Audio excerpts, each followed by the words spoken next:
kupokea hatua nyingine ni kuwafundisha sasa, ili waweze kuyachukua kweli iliyo katika neno la Mungu, kujua mapenzi ya Mungu. Bwana Yesu asifiwe. Lakini pia na wajibu wa kuwalea, kwa sababu wanakuwa ni wachanga kidogo. Kama alivyo mtoto mdogo anapokuwa anaweza kuzaliwa katika uneni wa ndani wa tumbo la mama, anapotoka pale anaanza kunywa maziwa, anafika hatua kwa hatua, baadaye anaanza kula chakula kilaini, baada ya chakula kilaini, baadaye anaanza kutambaa, baada ya kutambaa, baadaye anaanza kujifunza kusimama, na baadaye anaanza kujifunza kutamka baadhi ya maneno, mpaka sasa anaanza kufika, sasa anaanza kutembea, na mpaka sasa anaanza kuanza hata ufahamu na utashi wa kuanza kuelewa hii njema, hii si njema, na baadaye sasa anaweza kujisimamia kuwa mtu mzima. Na ndivyo ilivyo katika habari za kupenda kwa wale ambao wamepotea.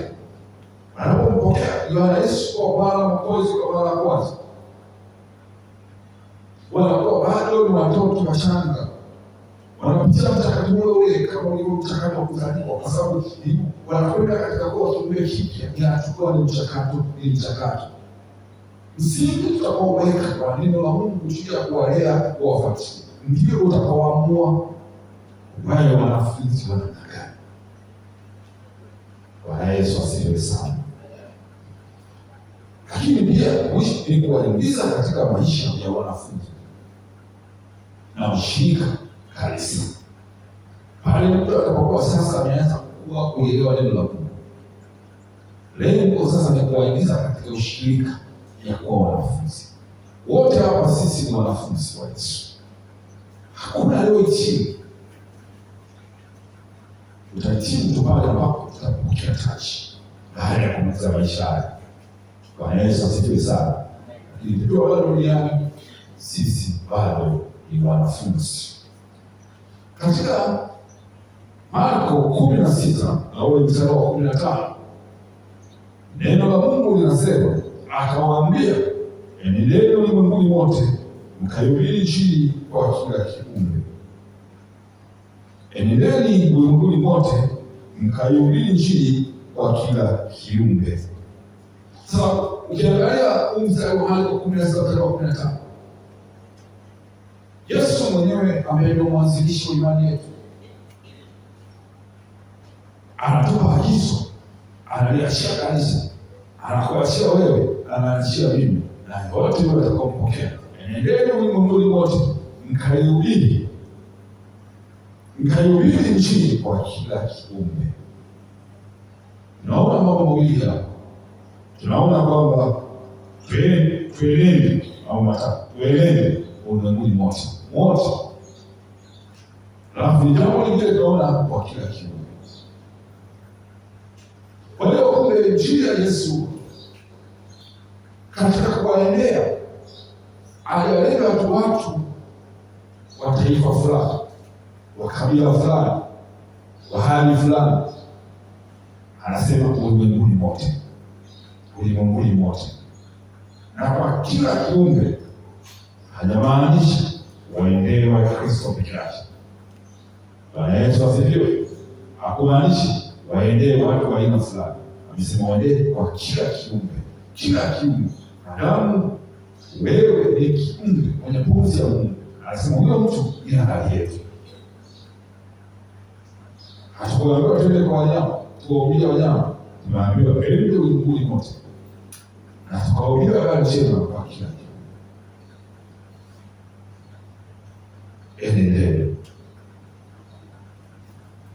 Enendeni. Kwa sasa haya maneno mawili yaliyopo katika Marko 16:15, enendeni ulimwenguni mote na kila kiumbe, inaonyesha upana wa jukumu ambalo Yesu ametuachia. Yesu ametuachia agizo la kwenda ulimwenguni mote na kuhubiri kwa kila kiumbe. Kwa hiyo kumbe Injili tunapoendea sio ya taifa moja tu, si ya kabila moja, ya makabila yote, ya mataifa yote ulimwenguni. Ni Injili kwa ajili ya watu maskini, ni Injili kwa ajili ya matajiri, ni Injili kwa ajili ya waliosoma, ni Injili pia kwa ajili ya wasiosoma, ni Injili kwa ajili ya walio karibu, ni Injili pia kwa ajili ya walio mbali, wa kila kiumbe ulimwenguni kote. Bwana Yesu asifiwe. Bwana Yesu asifiwe. Lakini pia umisheni si kwa ajili ya watu wachache tu. Umisheni si kwa ajili ya watu wachache tu. Umisheni si kwa ajili ya watu wachache. Wengi tunafikiri umisheni pengine ni kazi ya mchungaji, ni kazi ya askofu, ni kazi ya mwinjilisti, ni kazi ya kuoga, ni kazi ya mtu fulani. Biblia inasema misheni si kazi ya watu wachache. Misheni ni kazi ya kila mtu aliyempokea Bwana kwa Bwana na Mwokozi wa maisha na bashi. Bwana Yesu asifiwe sana. Hii ni kazi takatifu sana. Sababu baada ya Yesu kufa alitoa agizo, enendeni mkawafanye watu kuwa wanafunzi. Enendeni.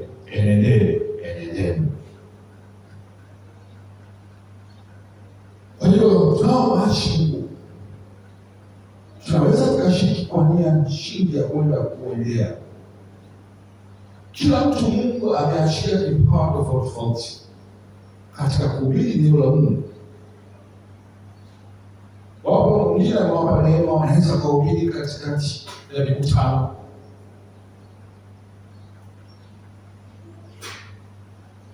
Lakini bado kusudi la Mungu linabaki pale pale, endelee. Tunaweza kuhubiri kuwaendea watu waliopotea kwa njia nyingi, kwa njia ya mikutano, wanaopata neema hiyo, kwa sababu Mungu amegawa kawamu tofauti na neema tofauti kwa kila mmoja, na hamna ambaye Mungu hajampa neema ya kusema mimi siwezi kwenda kuwaendea waliopotea. Sasa hata sisi pia tumepokea neema hiyo, kwa sababu pia kuna watu walioishi tukafikia hatua ya kuamini. Yesu pia anataka na sisi pia twende tuwafuate. Naweza kuendea kwa kuhubiri katika mikutano, kwa kwenda majirani, kwa watu wa karibu, familia, majirani, watu waliokuzunguka, kueleza upendo na neema iliyopo katika Kristo Yesu.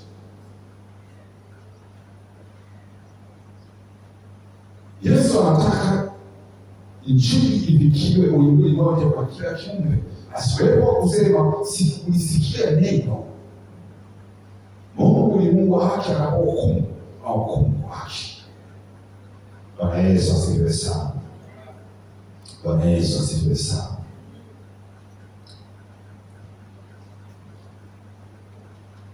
Lakini pia kuna wito, maisha yetu binafsi yanaweza kuwa kielelezo ya kwa watu wanapoyaona maisha yetu yakawa na mhubiri Kristo zaidi kuliko maneno yetu, matendo yetu katika maisha ya kila siku. Bwana Yesu asifiwe. Enendeni. Hilo ndio agizo ambalo tumepewa kwa kila kitu. Umisheni ni zaidi ya kuhubiri. Umisheni ni zaidi ya kuhubiri. Wengi tunaelewa kwamba tunapokuwa tunamhubiria Bwana, mtu akaokoka akampokea Bwana Yesu kuwa Bwana na Mwokozi wa maisha yake, habari imeishia hapo. Lakini umisheni ni zaidi. Sio tukio la siku moja, sio tukio la mara moja. Ni zaidi ya maneno. Umisheni ni hatua ya kumfuatilia mtu kwa uvumilivu,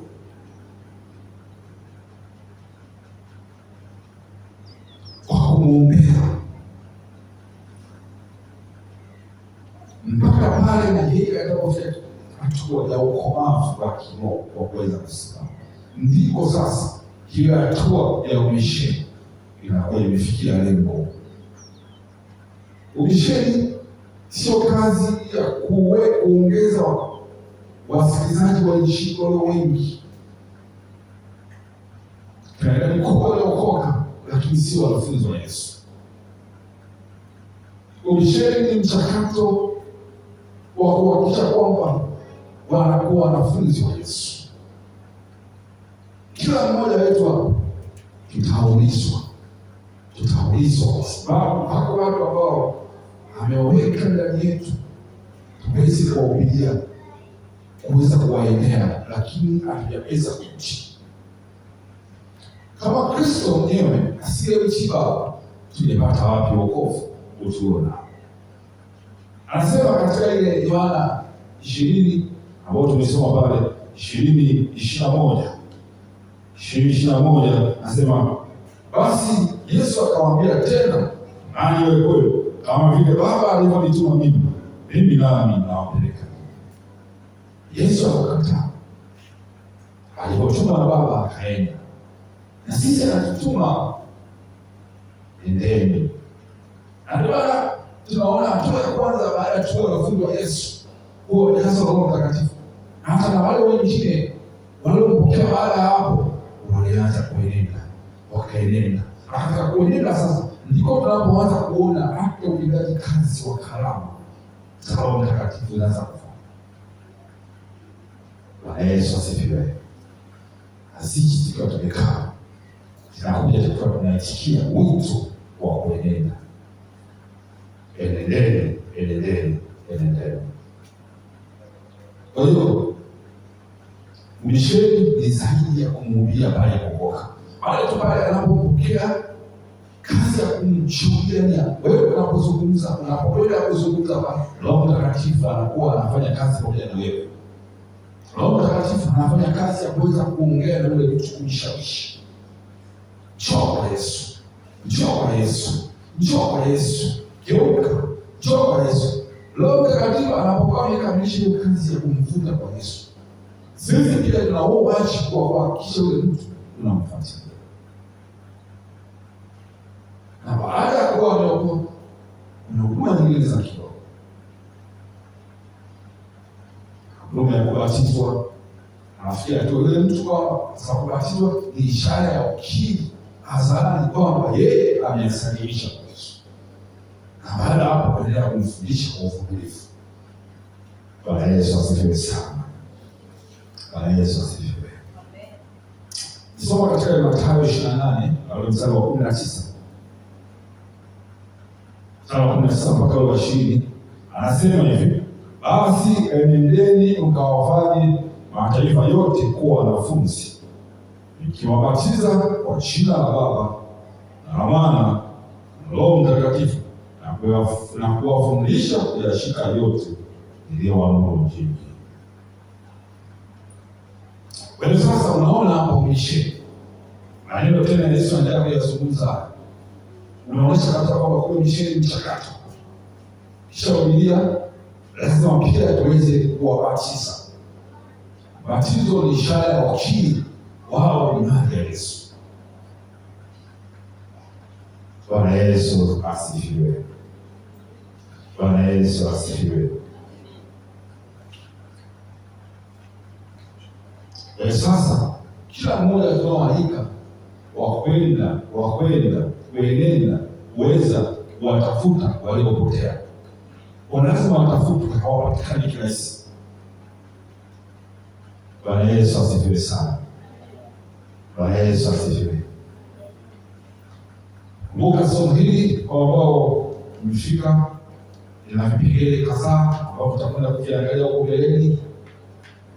Kwa kurudia tu kwamba tutakwenda kuangalia, tunaangalia maana ya misheni, lakini tutakwenda pia kuangalia misheni ya kama ni mpango wa Mungu tangu mwanzo, lakini pia tutaangalia kusudi la misheni, lakini pia tutaangalia ile agizo kuu la Great Commission, agizo kuu, lakini tutaangalia nani anawajibika katika misheni, lakini pia tutaangalia nguvu ya misheni, lakini tutaangalia upana wa misheni.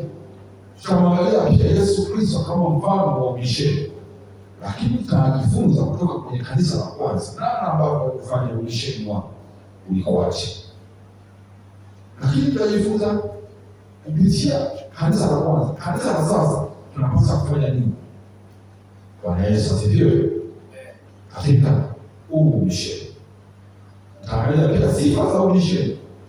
Ikiwa tukaitwa, lakini tunapaswa kufika katika vile vigezo vya umisheni ili uweze kuwa kamili. Tutaangalia pia changamoto za umisheni. Sio rahisi, kuna changamoto ile tutakutana nazo, ujue hata Yesu alikutana nazo, wanafunzi walikutana nazo, kanisa la kwanza walikutana nazo, hata kanisa la sasa pia walikutana nazo. Lakini pia tutaangalia utofauti wa mahubiri ya Petro na Stefano, lakini pia umisheni na kutoa. Lakini tutaangalia umisheni katika maisha ya kila siku ya kwetu. Namna gani maisha ya kila siku umisheni ni kama kufanya. Lakini tutaangalia hatari ya kanisa lisofanya umisheni. Hatari yake ni nini? Lakini tutaangalia mafunzo ya kiroho kutoka kwa Petro. Lakini tutakuwa pia na hatua za kumtenda. Umisheni ni kuendeleza moyo wa Kristo. Moyo wa Kristo. Kuendeleza. Tunapokuwa tunafanya umisheni, tunaendeleza ule moyo wa Kristo.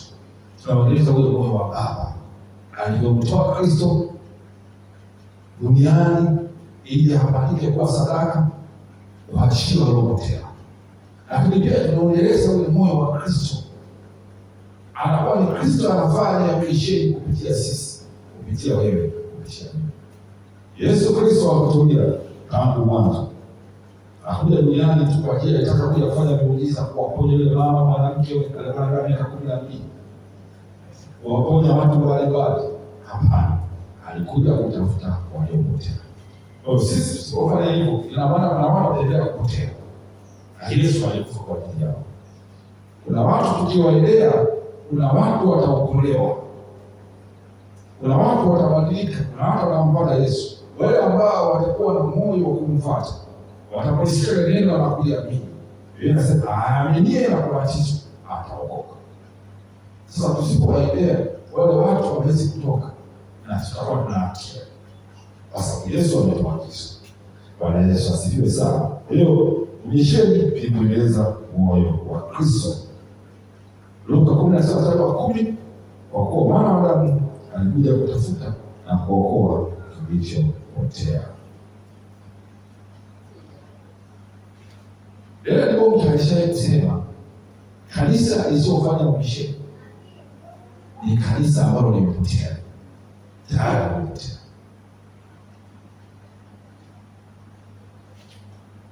Kwa sababu kanisa lisofanya umisheni ni kwamba halijaelewa moyo wa Kristo sawa sawa. Moyo wa Kristo ilikuwa ni umisheni. Pamoja na kwamba alikuwa ni mwalimu anafundisha, lakini pia alikuwa akiwaendea watu waliopotea. Bwana Yesu asifiwe sana. Yesu alikuja. Hakuja tu kwa wale watu ambao walikuwa wenye haki katika macho yao. Mafarisayo walikuwa wenye haki katika macho yao, wakiona kwamba wao ni wenye haki, na ndio walikuwa kwanza kuweza kuokoa. Kwa nini mnakula na kunywa pamoja na wenye dhambi? Wao walikuwa na wenye haki, lakini machoni. Yesu alikuja kwa ajili ya wale watu walikuwa tayari. Sikimama yule Mariamu. Tulijifunza kati mama wa Yakobo. Wale wa Mariamu hakuelipa. Hata yule aliotoa pepo, Yesu alimtoa pepo. Hawa watu wote wengine walikuwa wale watakatifu. Ndio ambao Yesu alikwenda kuwatafuta hawa wale ambao walikuwa tayari kupokea neema ya wokovu. Ndio ulikuwa moyo wa Kristo tangu mwanzo na kuja kwake na kubali kufa na kuteswa kwa ajili ya ambao wako tayari. Umisheni ni moyo wa Kristo. Tunapofanya umisheni tunaendeleza moyo wa Kristo. Yesu hakuwapenda tu watu kwa maneno. Yesu aliwapenda kwa vitendo. Yesu alitembea kwa miguu yake, alitembea kila kijiji. Anasema aliwatuma 70 wale tenashara kwenda katika vijiji vyote na kila mahali ambako yeye alitaka kwenda. Wote ambao aliwatuma, Yesu alifika kwa miguu yake mwenyewe. Yesu aliwahudumia. Anasema mahali pengine aliwaona kama watu ambao hawana mchungaji wote. Yesu alikuwa anathamini maisha, roho ya mwanadamu mmoja aliyopotea. Alielewa huruma. Yesu alikwenda kwa shida ya roho. Na ndio anataka sisi pia tuendeleze ule moyo wake wa upendo, huruma na neema kwa ajili ya roho ya mwanadamu itakapotea baada ya maisha ya jana. Baada ya maisha haya uko moto wa jana ambao wale watu ambao hawatampokea watakuwa moto wa kupotea milele. Yesu anataka watu ambao watakaamua kwenda kule waende kwa yale yao wenyewe, kusikia ikiwa walisikia lakini wakakataa kumpokea. Kama pale msalabani, yule mwizi mmoja akaomba rehema, akamwambia leo hii utakuwa pamoja nami paradiso. Lakini yule mwingine alikataa hiyo rehema.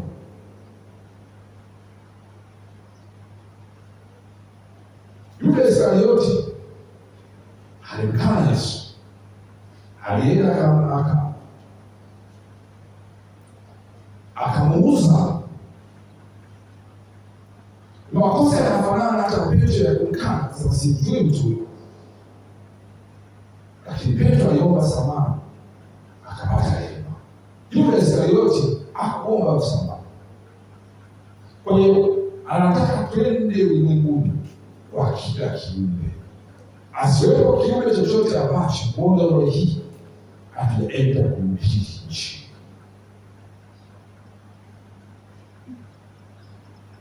Maana sasa hivi unaona sasa mtandao mwingine unabadilika, natumia nyenzo mbalimbali za kuwafikia kila kiumbe katika ulimwengu waweza kusikia habari njema ileta wokovu juu ya maisha yao.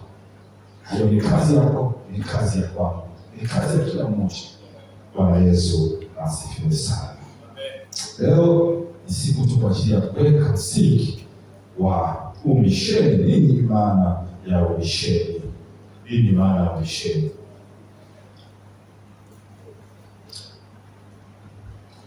Kwa hiyo umisheni hata katika maisha yetu pia lazima yaonyeshe Mungu kwa watu. Bwana Yesu asifiwe sana.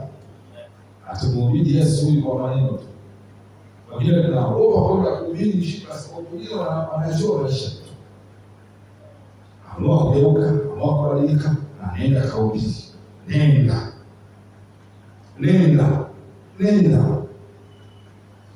Amesema niko pamoja nanyi hata ukamilifu wa dahari. Na ishara hizi zinaambatana na wao waaminio. Zipo ishara tutakuwa tunaeleka. Bwana Yesu asifiwe. Mathayo 5:14-16 nasema nyinyi ni nuru ya ulimwengu. Hivyo nuru yenu na iangaze mbele ya watu, wapate kuyaona matendo yenu mema na kumtukuza Baba yenu wa mbinguni. Hivyo basi, tunapokea tunatenda matendo mema, watu wanapoyaona ni rahisi pia kuwashawishi. Tunapomtangaza Yesu, wanamwangalia injili tunayoitoa pale, wanamwangalia wewe, maisha yako binafsi. Bwana Yesu asifiwe sana. Wanapomtazama Yesu wa mhubiri, wanaangalia maisha.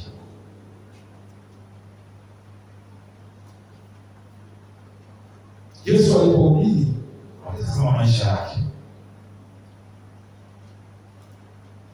Akaliangalia neno lake, kaona linafanana. Lakini utakapoenenda matendo yanapopishana na maneno, watu watashindwa kumtukuza Mungu, itakuwa kikwazo. Tutakuwa na hukumu kubwa. Sasa sisi wenyewe hatuweza kuwa wanafunzi, hatuweza kugeuka, tunakwenda kuwahubiria wengine ili wageuke, sio bado. Bwana Yesu asifiwe sana. Bwana Yesu asifiwe. Misheni ni moyo wa Mungu. Leo nimesema tutapitia tu nini maana ya misheni. Wiki ijayo tutaenda mbele zaidi kuona tangu mwanzo wa misheni ulikuwa ni nini. Bwana Yesu asifiwe sana. Bwana Yesu asifiwe. Dada, sasa niruhusu swali kidogo kwa namna ambayo tunajifunza kwa kipengele hiki cha umisheni na kuongezea. Karibuni, karibu maji kidogo.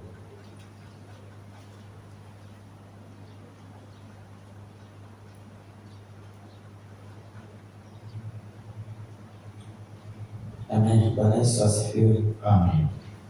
Kuna kipengele tusijakielewa vizuri ambacho kinasema katika umisheni kuna hatua 6. Mimi sijaweza kuandika zote 6, sijajua labda ni hatua zile ambazo za kawaida kwenda kwa waliopotea, hatua ya kwanza. Lakini hatua ya pili ni kuwahubiria habari njema. Tunapokuwa tunaandaa, tunapokwenda kule kuwashuhudia, ina maana tunakwenda kwanza. Tunakwenda hatua ya kwanza. Tunapofika kule tunawaambia habari njema za wokovu. Hatua nyingine tunawapatanisha na Yesu. Hatua inayofuata hatuishii pale. Wengi tunaishia hapo. Bwana Yesu asifiwe sana. Lakini pia kuna hatua pia kuwasaidia wamjue Kristo. Kuwafundisha, hatua ni kuwafundisha mapenzi ya Mungu ili waweze kuishi katika utii wa kumtii Kristo. Ili waweze kuishi katika msingi wa wokovu wao. Tukikosea eneo la msingi, kuelekea msingi, tumekosea kila kitu. Hawa watu hawawezi kuwa watu wenye utii mbele za Mungu, kwa sababu msingi wao wanaelekea katika msingi usio imara. Bwana Yesu asifiwe sana. Msingi ni eneo la muhimu. Kama vile nyumba wanapojenga ghorofa, wanataka kujenga ghorofa, wale wanazingatia sana msingi chini, ukubwa wa nondo,